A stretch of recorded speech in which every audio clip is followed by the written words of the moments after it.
મેં જ્યારે આ સૂપ બનાવ્યું ને ત્યારે મારે એવી રીતના બનાવ્યું હતું કે મારી પાસે વધ્યા ઘટ્યા જે બી શાકભાજી વધ્યા હોય ને એ બધાનો યુઝ થઈ જાય એવી રીતના. પણ એટલું મસ્ત બન્યું હતું ને તો આજે મને થયું કે ચલો તમારી સાથે શેર કરું. તો મારી પાસે હતું આજે ગાજર, કોબીજ, રેડ બેલ પેપર, શું કહેવાય, અનિયન, અને આમાં તમે બીન્સ પણ નાખી શકો અને ગ્રીન કેપ્સિક પણ નાખી શકો. તો આ બધાનો યુઝ કરીને આજે એક મસ્ત સૂપ બનાવશું. મેં આજે ઓલિવ ઓઇલ લીધું છે. તમે ઘી, બટર, પછી તેલ જે પણ લેવું હોય એ તમે લઈ શકો, પણ મેં આજે ઓલિવ ઓઇલ લીધું છે. ઓઇલ થોડું ગરમ થઈ જાય આપણે નાખશું આદુ મરચાં અને લસણની પેસ્ટ. આદુ મરચાં લસણને બરાબર આપણે સાંકળી લઈશું, એમાંથી થોડી કચાશ જતી રહે ત્યાં સુધી. આદુ મરચાં લસણ થઈ ગયું છે. હવે આપણે વેજીસ છે નાખી દઈશું, અને બહુ નથી ચડવા દેવાના, કાચા પાકા જ રાખવાના છે. બહુ સોગી થશે ને તો મજા નહીં આવે, એ થોડા કાચા પાકા જ રાખવાના છે. થોડો હેલ્ધી કરવાનું છે આપણે, કે ડાયટ બી જો કોઈ કરતા હોય તો એ લોકો પણ પી શકે. તો એનામાં નાખશું આપણે પનીરના છે નાના નાના પીસ કરીને એમાં નાખશું આપણે. જો આપણા વેજીસ છે એ થોડા ચડી ગયા છે, હવે આપણે એમાં નાખી દઈશું પાણી. તો પાણી નાખી દીધું છે અને થોડું ઉકળી ગયું છે. હવે આમાં નાખવાની છે આપણે સ્વીટકોર્નની પેસ્ટ. સ્વીટકોર્ન જે બોઇલ કરેલા સ્વીટકોર્ન હતા એને ક્રશ કરી લીધા છે અને એની પેસ્ટ, એનાથી થિકનેસ આવશે આમાં. સ્વીટકોર્ન પેસ્ટ નાખી દીધી છે. હવે નાખશું આપણે સ્વીટકોર્ન. આમાં મેં લાસ્ટ ટાઈમ સ્પિનચ નાખી હતી, સ્પિનચને કટ કરીને પછી નાખી હતી, તો એ બી બહુ મસ્ત લાગતું હતું. તો તમે એ પણ એડ કરી શકો, સ્પિનચ પણ. જો હાલ અને થોડી વાર હવે આપણે ઉકાળશું અને પછી છેલ્લે પનીર નાખી દઈશું. હવે આમાં આપણે સોલ્ટ નાખીશું, તમારા ટેસ્ટ પ્રમાણે સોલ્ટ, અને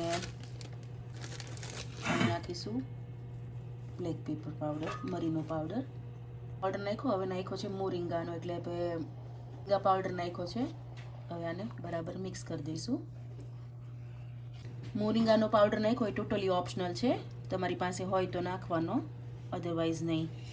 હવે આને કન્ટિન્યુ આપણે મિક્સ કરતા રહીશું, અને જો તમને એવું લાગે કે કોર્નફ્લાવર નાખવો છે તો નાખવાનો, અધરવાઇઝ રાગી ફ્લાવર થિકનેસ માટે. આમાં કંઈ કોર્નફ્લાવર કે એવું નાખવાની જરૂર નહીં પડે, કેમ કે આપણે સ્વીટકોર્નની પેલી ગ્રેવી નાખીને ક્રશ કરીને એટલે. અને હવે નાખી દઈશું પનીર. હવે એને બરાબર મિક્સ કરી લઈશું અને 3-4 મિનિટ માટે ઉકાળશું. તો finally mix veg soup ready છે. હવે ઉપર ધાણા અને લીંબુ નાખી દઈશું, પછી એને આપણે સર્વ કરી લઈશું. કોર્નફ્લોર તમારે નાખવું હોય તો તમે એડ કરી શકો, પણ મને જરૂર નથી લાગતી એટલે હું નથી કરતી. ફાઇનલી સૂપ રેડી છે, જો આવું દેખાય છે. હવે આને ટેસ્ટ કરશું આપણે. હવે આને ટેસ્ટ કરવા માટે અમારા ઘરમાં જે સૌથી મોટા શેફ છે અને જે મારા હેલ્પર છે ને એને આપણે બોલાવશું ટેસ્ટિંગ માટે. આવી જાઓ. જો આ સૌથી મોટા શેફ છે મારા ઘરમાં. વેઇટ, ગરમ હશે પ્રહાન, વેઇટ જસ્ટ 1 મિનિટ. તો એ તમને આજે ટેસ્ટ કરશે કેવું લાગ્યું એમને સૂપ.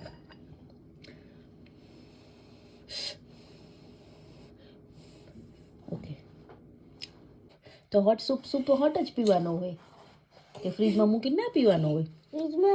ટેસ્ટ કેવો લાગ્યો તને? મસ્ત લાગ્યો? ભાવશે? મને ભાવશે કે નહીં ભાવે? સ્પાઈસી છે કે થોડીક?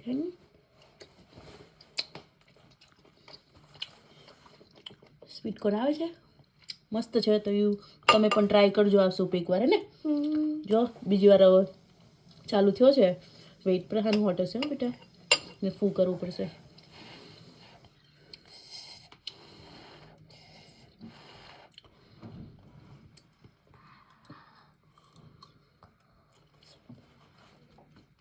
બહુ ભાઈ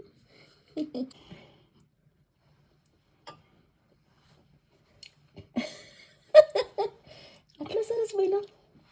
આ બનાવજો, કેટલું સારું બનાવે, અને તમે ફોલો કરજો મમ્માને, કેટલા હાર્ડ વર્ક કરે. ઓ માય ગોડ, ફોલો કરજો મમ્માને. મમ્મા બહુ હાર્ડ વર્ક કરે છે. થેન્ક યુ માય બચ્ચું. તો you have to must try this soup.